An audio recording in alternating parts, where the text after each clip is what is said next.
Stop reacting to the outside world.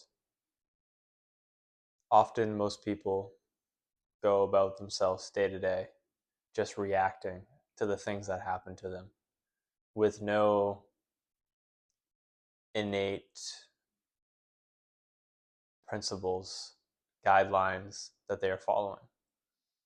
Or they have them, but they discard them in the moment. For example, many people will say that they want to be kind, but if somebody comes up to them and spits in their face, they will spit back. And in doing so, they're fighting fire with fire and they're not living up to their principles. And they are being a slave. They are letting this person dictate their actions. And most people are slaves because if you are rude to somebody, if you are mean, they will be rude and mean back. But if you are nice and cheerful, they will typically be nice and cheerful back. And everyone just feeds off of each other's energies, good or bad.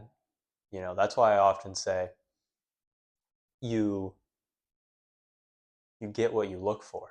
You see what you look for. There's the in the book Rules for a Night.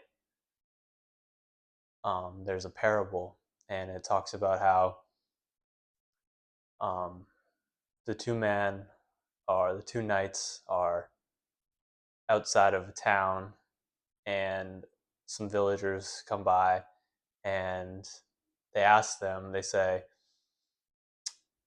or not, the people that are moving from village to village, they need to move, and they say, how's the village up ahead? The one we came from, the people were horrible, they were mean, they were nasty, rude, etc., etc. Bunch of negative things.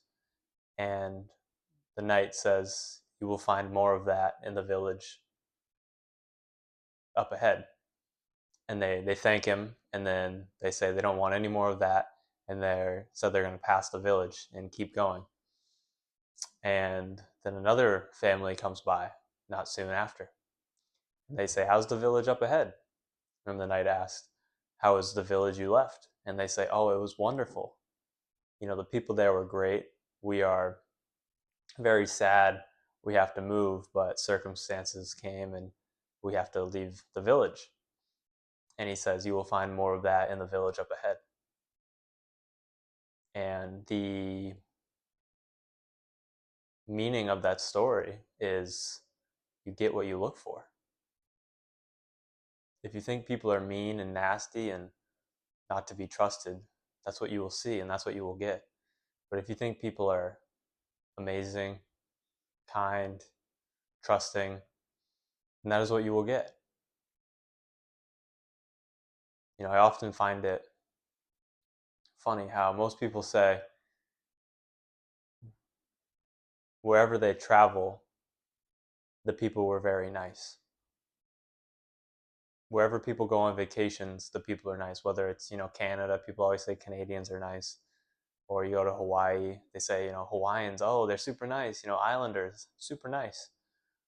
Or, you go to Europe, oh, yes, they're super, super nice, super welcoming. And people have this misconception that there's people out in the world that are just nasty. And especially nowadays, all you see is news and news just reports on nastiness. People think that, oh, we're like animals. But most people are just like you and I, and they're pretty nice.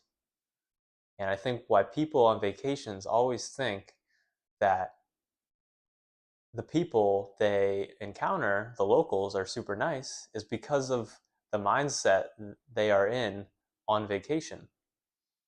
When you're on vacation, you're cheerful, you're happy, you're not working, you're at a vacation spot you've maybe dreamed of your whole life, and you're in a good mood, you're excited, you're happy, and you're spreading that energy out. So you do stuff you don't normally do. You don't normally go talk to a random person on, the side of the street with a big smile, asking them, where's a good spot to eat or something like that. And then, they give a smile back because they see how they feed off your energy. That's not a typical thing that happens in a day-to-day life in your suburban city or town that you've lived in your whole life. You don't go up to random people asking them where the best place to eat is because you know all the places to eat.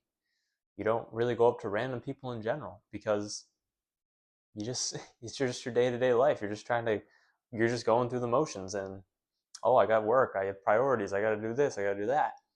But on vacation, those things leave you and you're just in a state of bliss, and that energy goes out, and often come back saying that the locals there were so nice. But if you treated the locals like you treat other people, you probably wouldn't think they were so nice. Or maybe you would, but because you're already a nice person in general. But if you had interactions like you did on vacation back in your home city or town, you would probably think a lot of everyone around you is nice. I think there's like a misconception that there's just people who are inherently evil. And yeah, I don't think pure evil like exists. Like I said, like I say, people are just doing what they believe is best. That's all anyone does anywhere.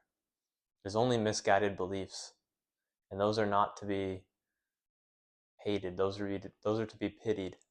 Their compassion is the answer to people who are misguided, not hate. So I don't agree with the conception. I think you get what you find, and or you get what you find. You see what you want. You see what you are projecting out from your internal state. And yeah, there's times where you can be just a beam of light and love, and someone comes up to you and they're not, they're rude because they're having a bad day. Like obviously that can happen. You're not just like curing everybody as you walk around with light and love. But if you let that person bring you down to their level, then you are a slave. That person has control over you. Do you not see that? Do you not understand that? If you want to go around spreading love and light, you can't let someone who is not spreading love and light bring you down. Or you're just reactive. You're just reactive to the world around you, and you're not taking refuge in your principles in the way that you want to be.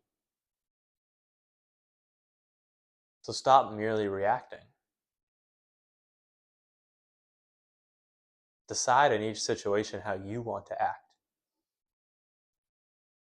There's like everyone, like it's in social studies, they prove this to a certain degree.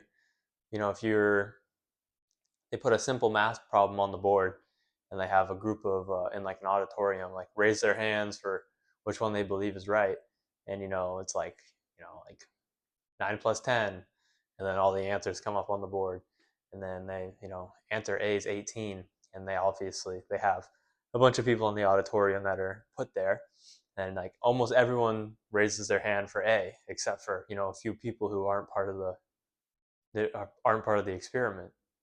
And then these people normally have a shocked look on their face, but then they start thinking, "Oh, maybe I'm wrong. Maybe I saw it wrong. Maybe I don't know. I mean, these are everyone. There's no reason. There's everyone else would think it is if it isn't." And then they slowly raise their hand, and they join the group.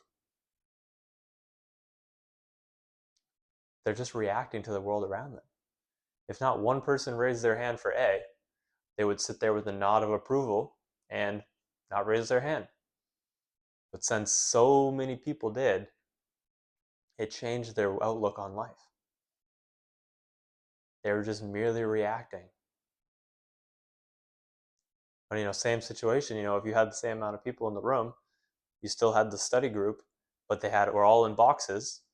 Just the act of raising a hand isn't what changes the person's mind.